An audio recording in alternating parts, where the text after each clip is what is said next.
कदर, बहुत शुक्रिया तुम्हारा। हर चीज बिल्कुल मुकम्मल, बहुत खूबसूरत लग रही है। कुदरत साहब के लिए ये भी कम है। शुक्रिया।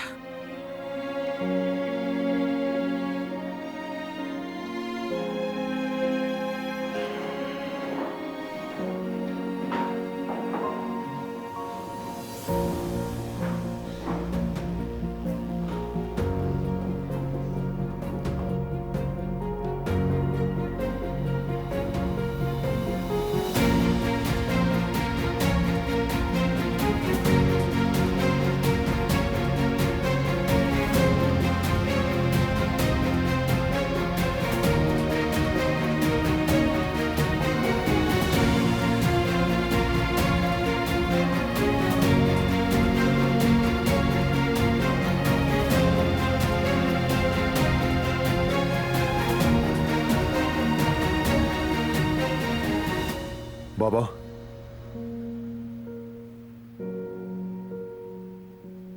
आप नहीं थे तो मुझे यहां बैठना पड़ा, लेकिन अब इसका असल मालिक वापस आ गया है।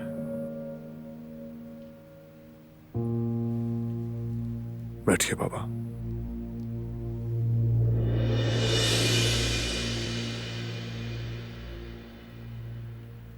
ये जगह तुम्हारे लिए है बेटे, न मैं न कोई और।